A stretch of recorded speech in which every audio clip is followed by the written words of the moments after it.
If you want to factory reset a Samsung Galaxy S25 FE, just start by opening Settings.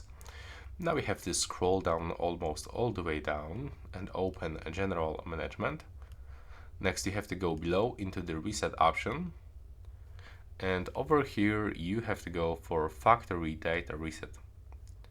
Now just wait for this loading screen and hear information that we are gonna erase everything from our phone. Don't worry, you are not gonna delete your Google account.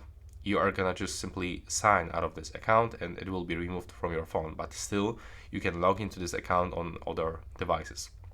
But it will definitely delete data like pictures, music, some downloaded apps and stuff like this. Basically everything will be removed from this phone.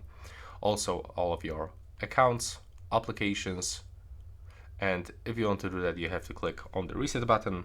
You will have to input your screen lock, and now if you really want to do this, select delete all. Now the screen will turn off and you will have to wait around 10 minutes until the reset will be finished.